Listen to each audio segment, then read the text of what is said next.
Have you ever had the feeling that someone was watching you, even when you were completely alone? Tonight, we're diving into 4 true stalker stories that begin quietly. An unfamiliar car, a strange message, footsteps where there shouldn't be, and spiral into something far more disturbing. These aren't urban legends or movie plots. They happened to real people, and in each case, the warning signs were there, just barely. Turn the lights down, lock your doors, and let's begin.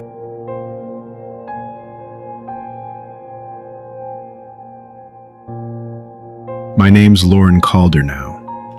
When I was 8, I was still Lauren Whitaker, and the only person who ever called me Lulu was a skinny girl with tangled black hair and scabbed knees named Megan Morrow. We were inseparable for one school year, 3rd grade at Willow Creek Elementary. Then her father got transferred to Germany and she disappeared. No goodbye, no forwarding address, just gone. I kept one photograph of us on the playground merry-go-round, arms around each other, both missing front teeth, both certain the world would stay simple forever. 27 years later, a friend request appeared while I microwaved leftover pad thai. The name read, Megan Morrow, Willow Creek Elementary, class of 2009, 0 mutual friends. The profile picture was that same merry-go-round photo, cropped so only her half showed. My stomach flipped. I accepted. The messages started immediately. She remembered everything, that I still hated olives, the night we tried to dig to China behind the portables, the way I called dandelions wish flowers, the day my dog Muffin was hit by a mail truck. It felt warm at first, like someone handing me back pieces of myself I'd misplaced. Then the memories got too precise. She knew I still kept Mr. Flop, the gray bunny with one chewed ear, hidden in a box at the back of my closet. I'd never told anyone that, not even my ex-husband, not my therapist. She recalled the exact night I confessed it to her in my backyard tent while thunder rolled overhead. She even knew the fort behind my old house had been torn down and replaced with beige townhouses, though I'd never told her my married name, never mentioned I'd moved to Portland, never said the marriage had ended and I now lived alone above a vegan donut shop. I asked how she'd found me. The reply came slowly. She said that I'd always be her best friend. Nothing kept best friends apart forever. I blocked her. I thought that would end it. A week later, a padded yellow envelope appeared in my mailbox. No address, no stamp, just my name in purple gel pen. Inside was a Polaroid of my bedroom taken from the foot of the bed. My overflowing laundry basket in the corner, Mr. Flop propped against the pillows, exactly where I'd left him after a sleepless night. On the white border, childish handwriting read, "You said we'd be best friends forever. Liars get punished." The police came, took the photo, asked the routine questions, and left with a case number and the usual advice. Change the locks, get a camera, call if anything else happened. Nothing they could do yet. I changed the locks, installed a Ring camera, added motion lights, varied my routes home, started sleeping with the lights on. 3 weeks passed in silence. I almost convinced myself it had been a prank. Then the letters began. Always in purple gel pen, always hand-delivered. Sometimes a single sentence slid under my door while I showered. Sometimes a photograph. Me at the grocery store from behind. Me drinking coffee on the balcony. Me asleep on the couch with the television flickering across my face. I taped blackout blinds over every window, added a second deadbolt, doubled my therapy sessions. One night at 3:14 a.m., the Ring camera showed an empty hallway and a small shadow that vanished just out of frame. The audio caught soft breathing and a whisper too faint to make out. I flew to my mother's condo in Arizona for 4 days just to breathe different air. While I was gone, 17 texts arrived in the same minute from a restricted number, all about the lie I told in 4th grade, how I'd blamed her for stealing my glitter pens, how I'd listened to her cry in the bathroom stall and never apologized. She was still waiting. I hired a private investigator named Renata. She was the one who finally snapped the last thread of my denial. The real Megan Morrow, my childhood best friend, my ghost, was 35, living in Stuttgart with a husband, 2 kids, and a bad habit of forgetting to answer emails. She hadn't been in the United States for 12 years.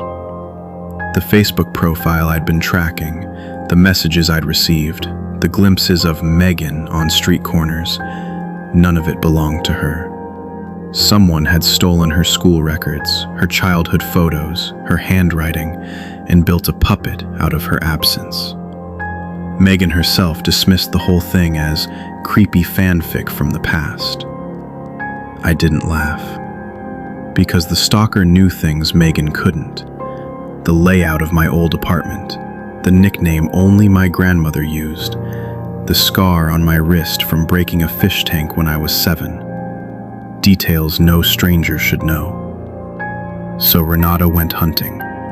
She combed through my digital footprint, traced anonymous burner accounts, subpoenaed shipping records, pulled property reports on a string of rentals in 3 states. The truth didn't lead back to Willow Creek, or to my childhood at all. It led to Chloe Decker. Chloe never went to school with me. She didn't even grow up in the same county.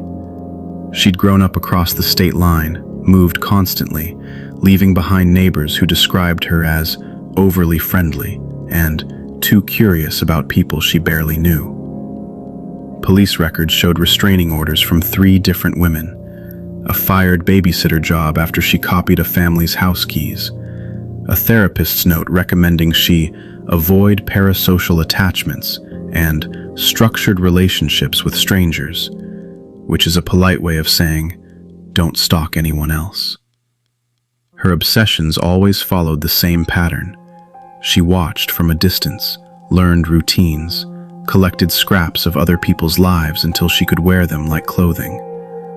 Sometimes the fixation burned out. Sometimes it ended with police intervention. Sometimes the target moved away before they realized the shape in their periphery wasn't coincidence. This time, I was the fixation. The scrapbook Renata found in a locked storage unit was proof enough. It wasn't a memory book, it was a theft. Photos of me taken from across streets, through cafe windows, reflected in bus glass. My social media posts printed, annotated, cross-referenced with old public records. A timeline of my life rewritten in Chloe's handwriting, as if she'd been there the whole time, a silent witness I never saw. And then there was the Megan persona, stitched together from yearbook scans, archived school newsletters, and a childhood friend's obituary that Chloe had misread as inspiration instead of warning. She wasn't trying to be Megan. She was trying to be the one person I might still feel guilty about leaving behind. When Renata swept my apartment for cameras, she found none, but she did find signs of someone testing the locks. She installed motion-triggered trail cams in the hallway and slipped a tracker on my car. For 9 days, nothing. On the 10th, the hallway camera caught a hooded figure in an oversized pink hoodie kneeling at my door for 43 silent seconds. The next morning, an envelope waited with a handmade replica of the yarn and bead friendship necklace Megan and I made the summer before she moved away. So we staged a trap. I booked a fake work trip to Seattle. Renata and an off-duty officer hid in my apartment. At 2:07 a.m., the same hooded figure returned, used a key, and walked into my bedroom as if it were hers. They arrested her there. Chloe Decker, 26. No convictions, just a trail of incidents. When the hood came off, I froze.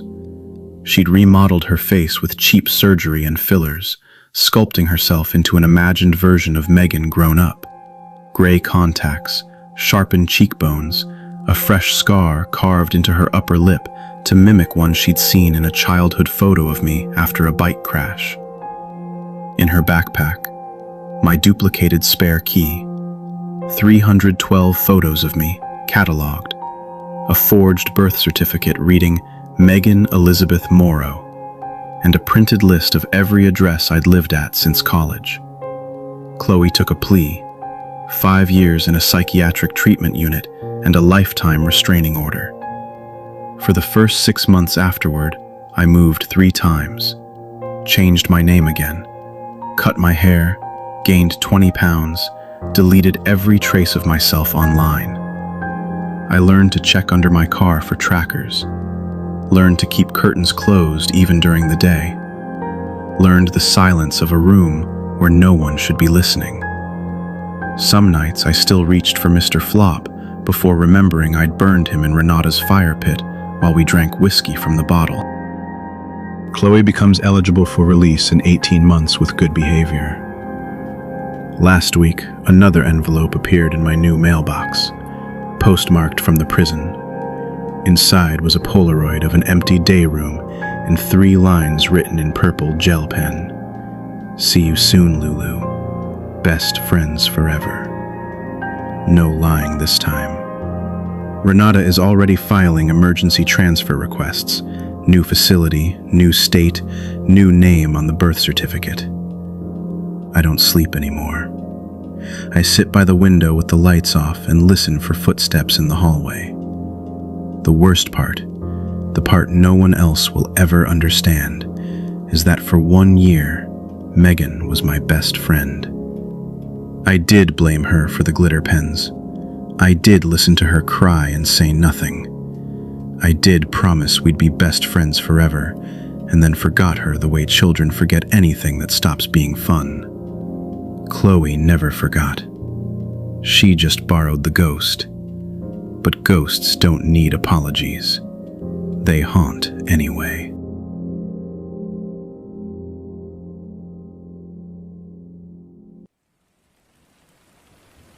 The wipers on my rental sedan slashed hopelessly against the falling rain, a relentless sheet of Nebraska rain that turned the world into a smeared watercolor of gray.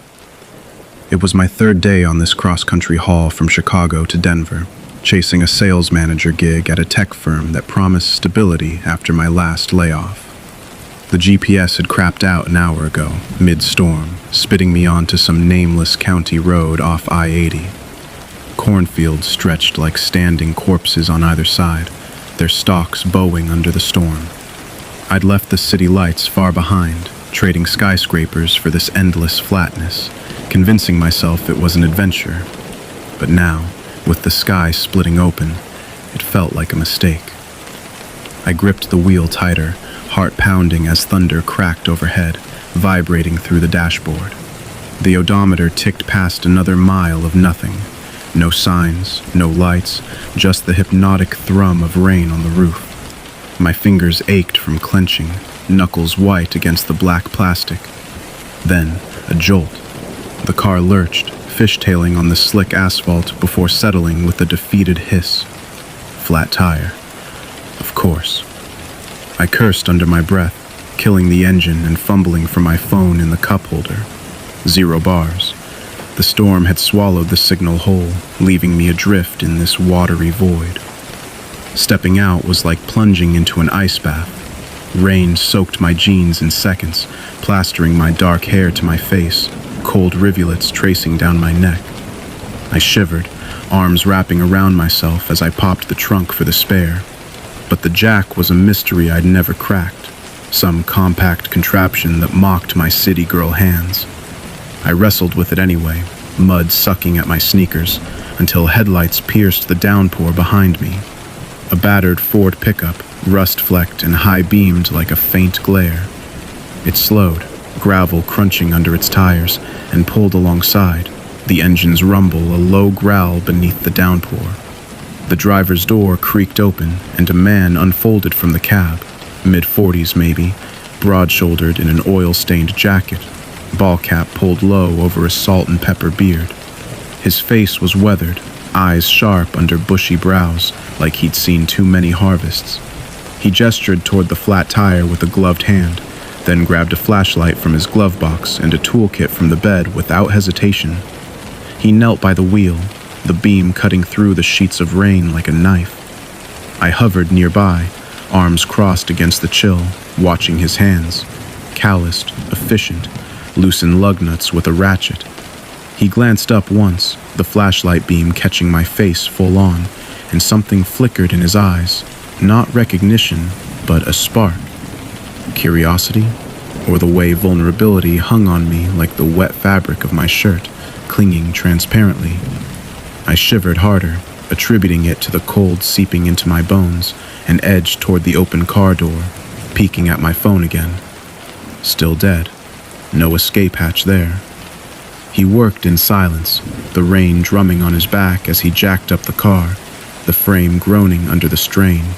Mud splattered his jeans, but he didn't flinch, swapping the tire with practiced ease, the spare rolling into place like it belonged. The jack wobbled like it'd seen better days, settling unevenly, but it held. 5 minutes later, though it felt like hours, he stood, wiping his hands on a rag from his pocket, and extended my keys toward me.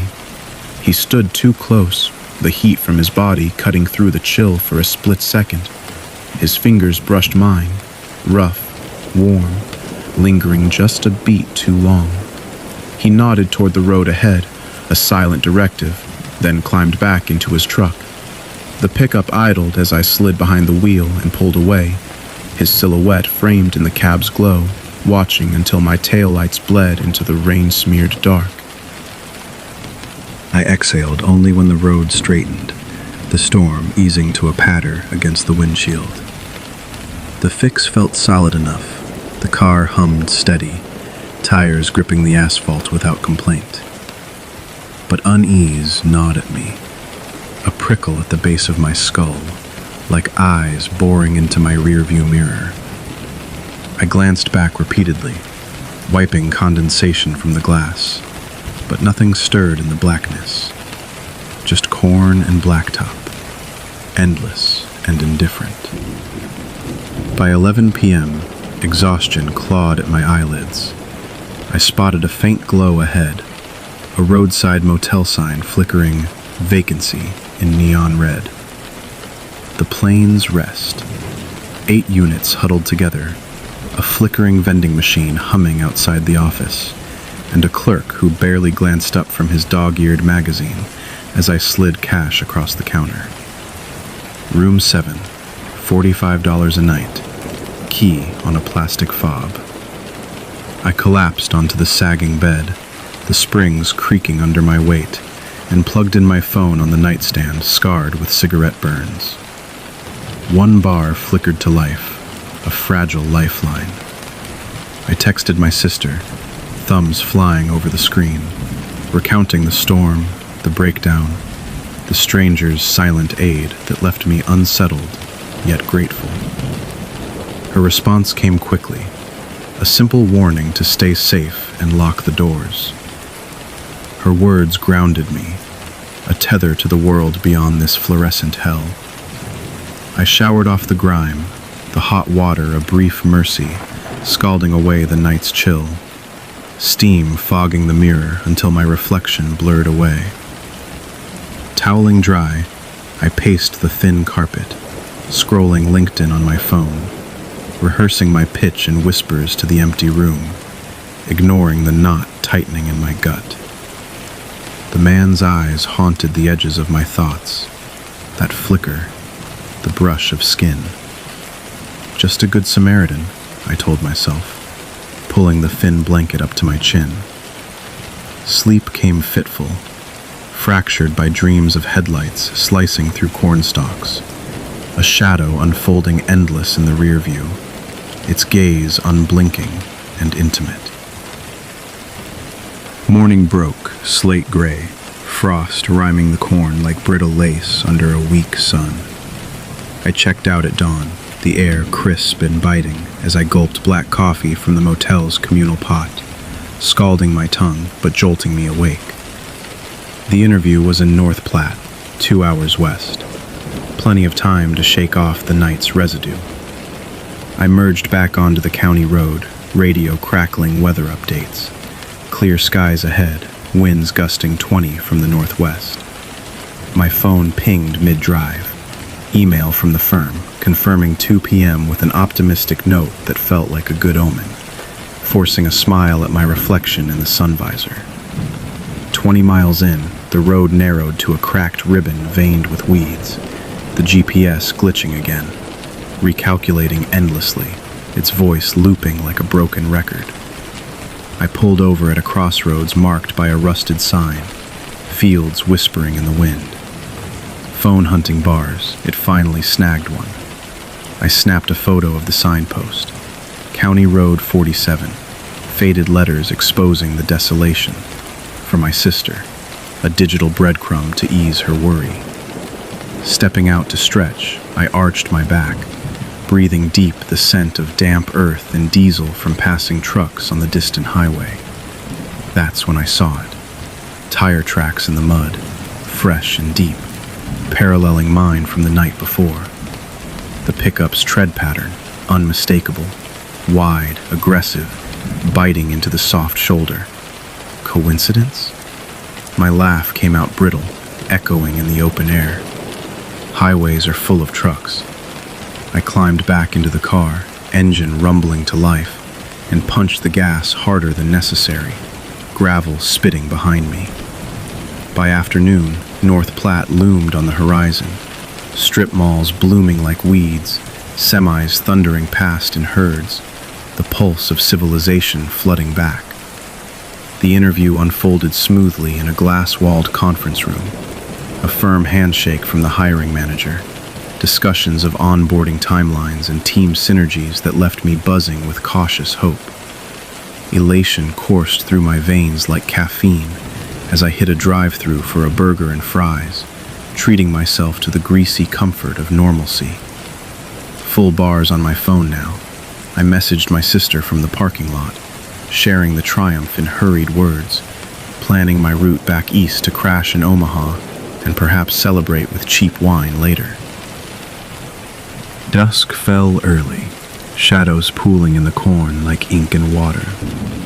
I veered north on a shortcut my navigator suggested, chasing the dying light that painted the sky in bruised purples. The road devolved again, unpaved stretches where gravel bit into the tires, jolting me in my seat.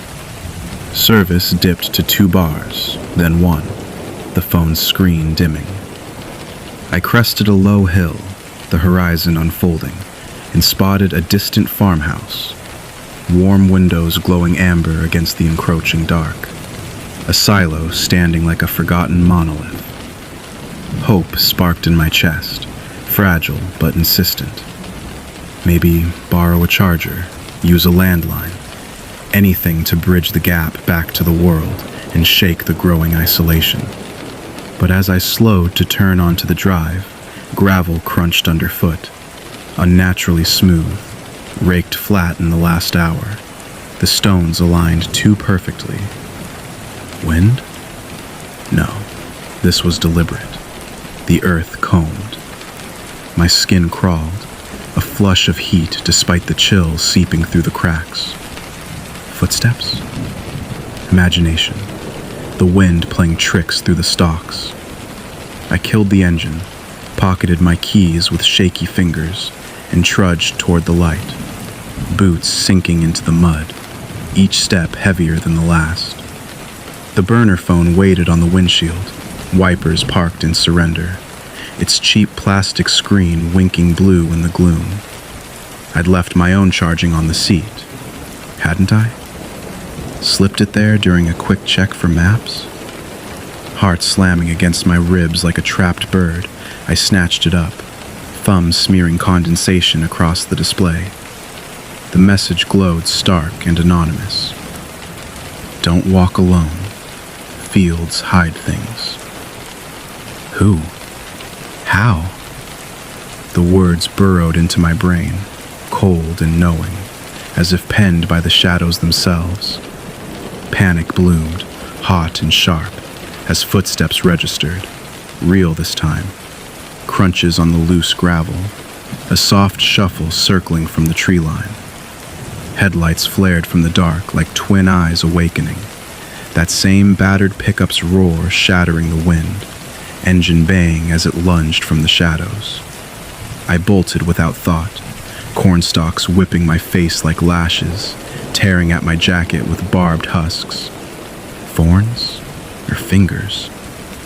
The beam pinned me mid-stride, a moth in merciless floodlights, my shadow stretching long and wrong across the furrowed earth. The truck surged forward, closing the gap with predatory grace, tires churning mud into froth. Plains don't forgive runners. The ground turned treacherous underfoot, roots snagging my ankles like snares. My lungs burned, ragged gasps tearing from my throat. The farmhouse lights mocking me from afar, windows now dark voids swallowing hope. The engine growled closer, a beast parting the brush, headlights jittering over ruts. I dove deeper into the rows, stalks snapping like brittle bones under my weight. The burner phone clutched in my fist like a worthless talisman. No signal on it, no escape. Just the rain starting again, pattering cold on my fevered skin, and the whisper looping in my head. Fields hide things. Fields hide everything. I ran until my legs screamed, the corn a suffocating maze closing in, leaves rasping against my ears like frantic whispers. The pickup's roar faded to an intermittent growl, then silence. Too sudden, too calculated. Had he stopped? Or circled ahead, a wolf in the wheat?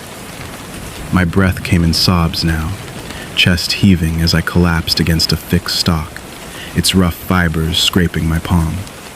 The AirTag. How had I not thought of it sooner? That brush of fingers during the tire change, his crouch by the undercarriage, toolkit splayed like a surgeon's tray. He'd planted it then, a tiny white disc no bigger than a coin, tucked into the wheel well or under the bumper, its silent signal betraying my every turn. I'd read the warnings in airport lounges, laughed at the paranoia of tech-savvy friends. Now it mocked me, an invisible leash yanking me back into his orbit. I fumbled for my own phone in my pocket, miraculously intact, screen spiderwebbed but glowing. 0 bars again, the storm's remnants jamming the towers. But the Maps app lingered open from earlier, a cached outline of the county flickering like a dying firefly. County Road 47 looped north to Highway 30, maybe 5 miles if I cut straight through the fields. 5 miles of ankle-deep mud, barbed wire fences I'd glimpsed in flashes, and whatever lurked in the dark. Better than waiting for those lights to find me again. Pushing off the stalk, I oriented myself by the faint glow of the farmhouse. Now a betrayal, its warmth a lure. I veered east, paralleling the drive but deep in cover, footsteps muffled by the sodden earth. Every rustle amplified. Wind? Wildlife? Or him, patient and inevitable? Minutes stretched to eternities, my mind replaying the fix, the ratchet's click, his shadowed face under the cap, that lingering touch. Had he seen my plates? Noted the rental sticker? Or was it random, this fixation on a soaked stranger? The thought chilled deeper than the rain. A fence loomed ahead, rusted strands glinting under a sliver of moon. I vaulted it clumsily, wire snagging my jeans, tearing a gash that stung like fire. Beyond lay another field, this one fallow, plowed furrows like open graves. I pressed on, phone's flashlight dimmed to preserve battery, casting a feeble cone that danced with my tremors. Twice I froze at distant engine hums. Tractors? Semis on the highway? But they passed, leaving only the wind's hollow moan. The highway emerged like salvation, a black ribbon scarred with headlights far to the east. I stumbled onto the shoulder, asphalt gritty under my boots, and waved my arms at the first set of beams. An 18-wheeler barreling past without slowing, its slipstream yanking at my hair, horn blaring, a rebuke or warning. The next, a sedan, swerved wide, brake lights flaring red. I collapsed to my knees, gravel biting through denim, as it pulled over 50 yards ahead, hazard lights pulsing like a heartbeat. The driver, a woman in her 50s, curlers peeking from a knit cap, leaned from her window, face pinched with concern. She jerked her thumb toward the passenger door in a silent offer. I scrambled in, the cab's warmth enveloping me like a hug, heater blasting against my chattering teeth. She drove in tense quiet to the nearest truck stop, a fluorescent oasis off the interstate, diesel fumes mingling with fried food, truckers hunched over coffee like grizzled philosophers. Inside, I bought a burner sim from a sleepy clerk, swapped it into my phone with fumbling fingers. Full bars bloomed, civilization's embrace. Texts to my sister flooded out in a rush, explaining the lost signal in the bizarre night, promising to call soon. Then to emergency services, detailing the flat, the stranger, the phone, the chase in a torrent of words that felt both cathartic and inadequate. The dispatcher's response came measured, suggesting it might be a prank, but assuring a deputy would follow up by morning. Prank. The word tasted like ash, too dismissive for the terror still gnawing my chest. I rented a room above the diner, bolted the door with 3 deadbolts, and sank into the tub, scrubbing until my skin rawed pink. Sleep evaded me, eyes tracing cracks in the ceiling, ears straining for gravel crunch outside. The AirTag, still there, whispering my location to ghosts.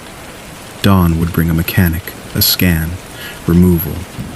But as the sky lightened to pearl, a new ping on my phone. Unknown number, text stark. Fields miss you already. Drive safe. Omaha welcomed me with sprawl and noise. A mid-morning crawl through suburbs that felt like armor plating against the vulnerability of the night. I ditched the rental at the airport lot. Keys dropped in a night box, note taped inside. Mechanical issue.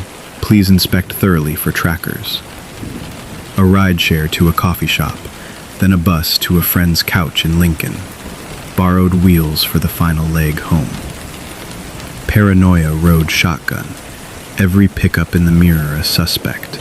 Every shadow a silhouette under a cap brim.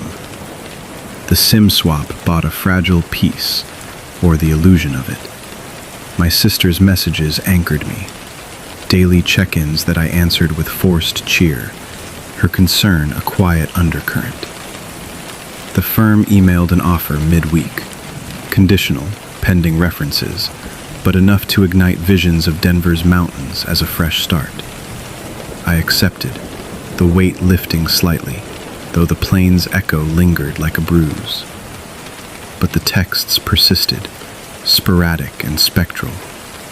Saw your taillights at dawn, sweet dreams.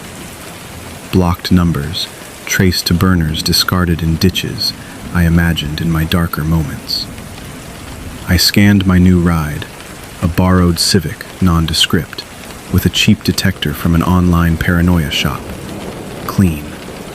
Yet the prickle returned on the drive to the airport, a rust-flecked Ford merging lanes too smoothly, idling at the light with eerie patience.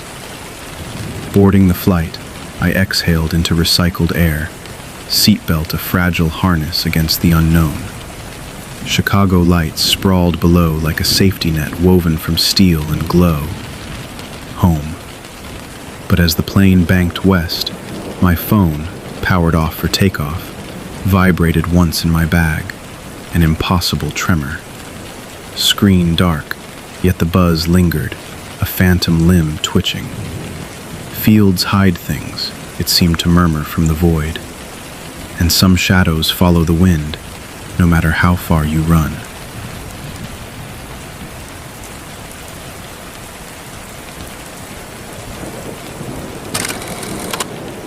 My name's Ellie.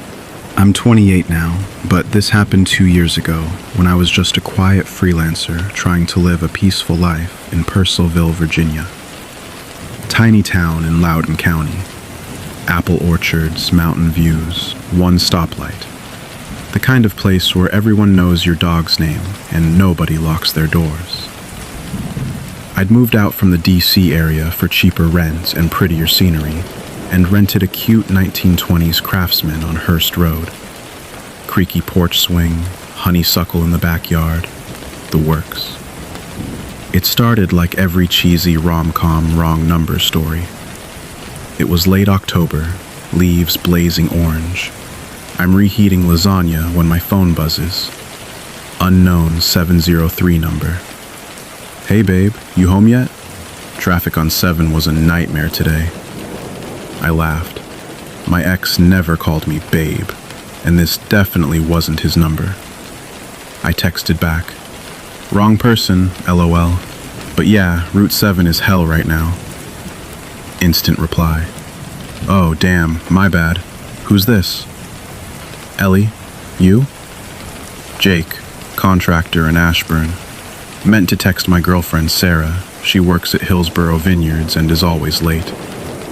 I was bored, lonely, and the porch swing was calling. So we kept talking. He sent a picture of his dog Max, who'd just eaten a work boot. I complained about leaf peeper tourists clogging Main Street. By midnight, I sent a selfie from the swing. Purcellville nights hit different, and he sent one of his lumber-loaded truck at sunset. It felt harmless, fun even. Friday morning, I'm at Monk's Market in my favorite blue peacoat, buying goat cheese and a bottle of Bro Chardonnay. In the checkout line, my phone pings. Rough morning? Coffee here tastes like dirt. What do you recommend? I type back, black with almond milk. His reply is instant. Fancy. On a job in Hamilton, just saw a girl in a blue jacket buying wine. Reminded me of you. Hamilton is 5 minutes away. Small town, sure. I joke, stalker much? And let it slide.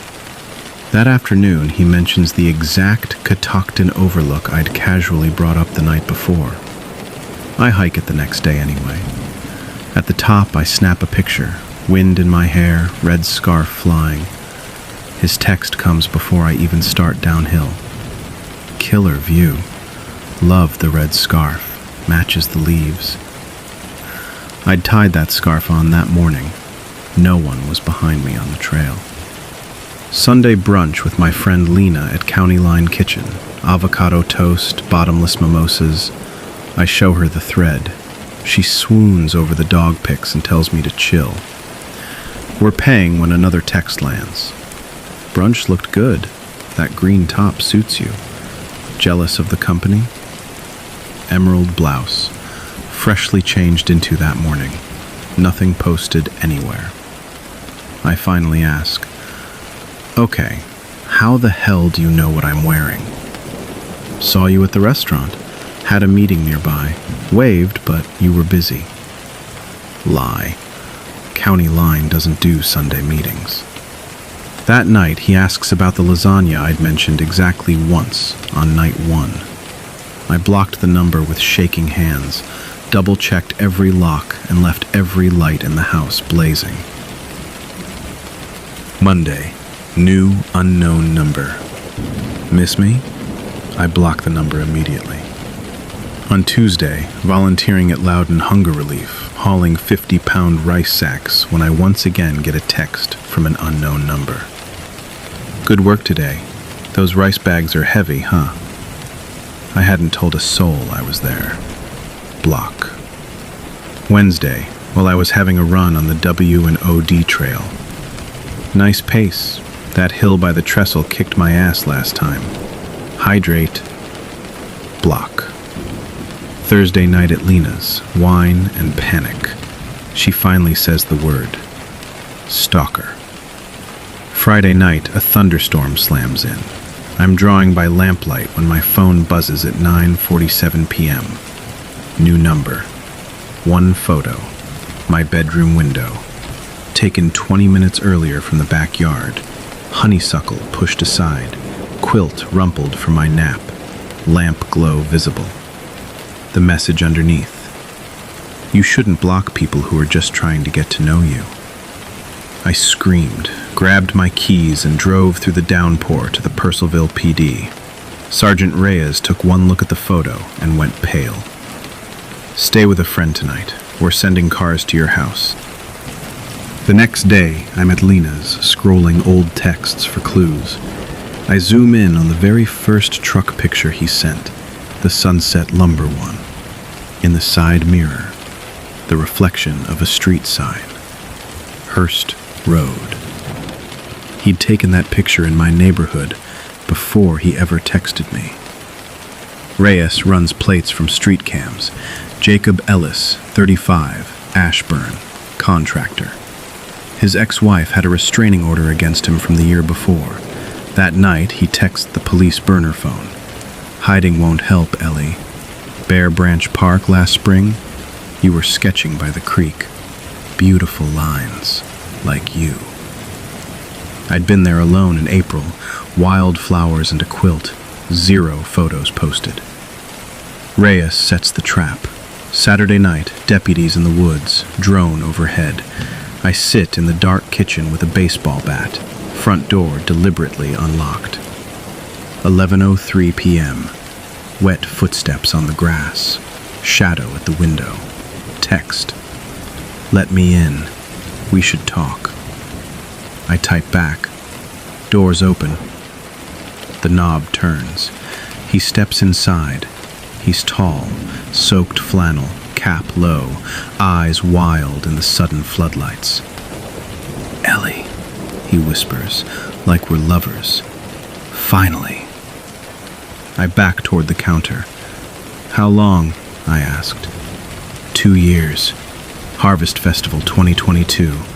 Red dress by the bonfire. You glowed. I knew you were meant for me. Out of nowhere, he lunges for me. I swing the bat, crack across his shoulder. He howls in pain and staggers backwards. Deputies then quickly burst in, slam him to the floor, and cuff him on the spot. Jacob Ellis confessed everything. One glance at a town festival and the obsession took root. Public records, drive-bys, posing as a handyman to bid on my neighbor's fence just to watch me. The wrong number? He'd stolen his real girlfriend's phone for 5 minutes, saw my area code, and decided fate had handed him an opening. Charges: stalking, criminal trespass, harassment. He's still in Loudoun County Jail. I sold the house, couldn't stand the creak of that swing anymore, and moved to a condo near Occoquan. New number, locked socials, mace on my keychain. But last week, unpacking a box, I found an old sketchbook from Bear Branch Park. On the margin of one drawing, faint pencil I swear wasn't mine. J.E. was here. I burned the page. Some shadows don't leave just because the police drag them away. Stay safe out there. If a wrong number suddenly knows too much, delete, block, run.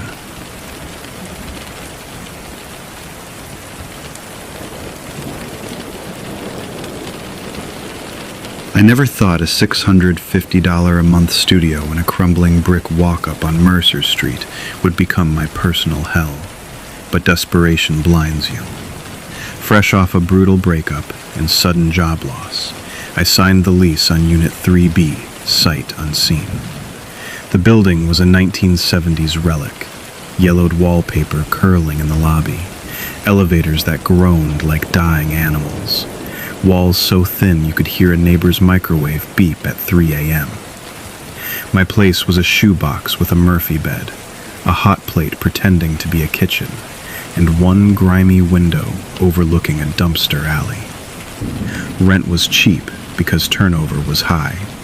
The super, Raoul, a chain smoker with a permanent scowl, muttered something about noisy pipes when I asked why people kept leaving. The first week was nothing but Amazon boxes and job applications. That's when I met Mr. Ellis from 3A. I was wrestling an IKEA dresser through the door when a soft tap came. More arthritic knuckles than a proper knock. I opened up to a man in his mid-70s, shock of white hair that looked electrocuted, wire-rimmed glasses on a hawkish nose, mothball and vanilla cardigan. In his gnarled hands, a plate of still warm chocolate chip cookies wrapped in crinkly foil. "Welcome to the building, son," he rasped, voice like dry leaves. "Harold Ellis, retired accountant. Figured you could use something sweet after all that lugging." I took the plate. My stomach growled, revealing my hunger. "Thanks, Mr. Ellis. I'm Alex. Place is cozy." He chuckled, a wheezy sound that ended in a cough. "Cozy's one word for it. Walls are paper, but the people are decent. Holler if you need sugar, tools, anything." His milky blue eyes scanned me head to toe, then passed me into the chaos of boxes. He lingered a beat too long before shuffling back to his door. I shut mine, ate a cookie, chewy, real chocolate, stupidly good, and decided I'd lucked into a harmless grandpa neighbor. The thin walls proved their curse immediately. That night I heard his teacups clink, John Wayne drawling on an old western, oddly comforting. Morning smelled of bacon through the wall. I caught myself brewing coffee in sync with his routine. By week 2, the cookies became ritual. Every Sunday, a soft knock, or a plate left on my mat if I was out. Butterscotch, oatmeal raisin, snickerdoodle. I'd wave through the peephole when I was too drained to talk. Then the notes started. Mid-July, the notes appeared, taped to my door in spidery handwriting. "Heard that thump last night. Loose floorboard. Careful, son. These old bones creak easy." I hadn't dropped anything. Another. "Music a tad loud after 10? My playlist had been barely audible. I shrugged. Old guy, sensitive ears. Then, footsteps pacing too late. That one stung. Breakup anxiety had me walking circles in the tiny box until dawn. I started wearing socks. August brought a heat wave that turned the building into an oven. I bombed a Zoom interview, collapsed with a beer, and at 9:15 p.m. came a knock. Opened on the chain, empty hallway. I laughed it off, but sleep wouldn't come. Midnight. Another knock, softer. Peephole. Mr. Ellis frozen under the flickering bulb, plate in hand, head tilted at a grotesque angle, ear practically pressed to my doorframe, listening. His silhouette stretched like a scarecrow. 30 seconds. No blink. "Mr. Ellis?" He jerked upright as if shocked, shuffled away without a word. I left that night's cookies on the mat. By morning, they were gone. After that, knocks felt like probes. I'd hear him pacing next door, short bursts, pausing at our shared wall. Once, muffled, "Alex, careful." The notes got nosy. Saw that package delivery, mind the doorstep, thieves about. I hadn't told anyone about the Amazon order. I landed night shift temp work, stocking pharmacy shelves, flipping my sleep to daytime. Naps became sacred, blackout curtains, earplugs. One rainy afternoon, the scratching started. Faint at first, like a mouse in the drywall.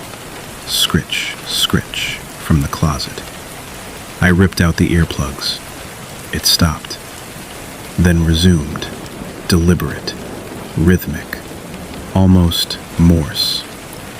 I pounded the wall. Cut it out! Silence. Then his wheezy laugh and clattering dishes next door. Raoul blamed rats. I bought peppermint oil. Didn't help. The sound migrated. Shower mornings.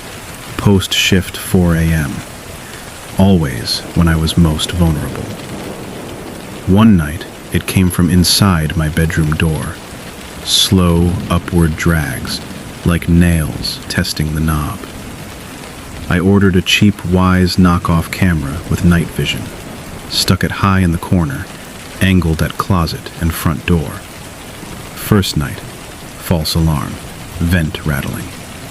Second night, 2:47 a.m., motion alert. I bolted upright, opened the app. Grainy feed, empty room. Then the closet handle turned a quarter inch and eased back. No one visible. I rewound the video, slowed it, and there it was. At 2:46:50, a thin shadow slid from the gap under the closet door, from inside the wall. Like fingers. It retracted as the handle jiggled. I froze the frame, zoomed. Not fingers. A tiny, glinting lens. I called in sick. I had to get to the bottom of what was happening. So the first thing I did that morning was attack the closet with a screwdriver. Prying the baseboard loose revealed a clean, dime-sized hole drilled through to 3A. A fisheye lens stared back, wired into the wall cavity. I hacked into the drywall. It was a spy cam module zip-tied to a stud. USB cable snaking toward his unit. I patched the hole with duct tape and spackle, set my own camera to record non-stop. That night, thunder rolled and the app exploded with alerts. Closet doors vibrated, bulging inward. Audio caught mechanical scratching. By morning, I'd found 3 more holes. Bathroom vent, shower angle, high bedroom wall, facing the bed, and behind the toaster. All freshly caulked, wires bundled like veins. Searched the model, cheap AliExpress bulk spy cams. Forums called them dark web favorites. So I got myself a triple VPN and a Tor browser. With trembling fingers, I typed in keywords: apartment voyeur stream, elderly provider. One forum came up: Co-op Cam Club, username SilverFox72, and an avatar, a plate of cookies. It was him. Dozens of threads, clips watermarked with a ghost.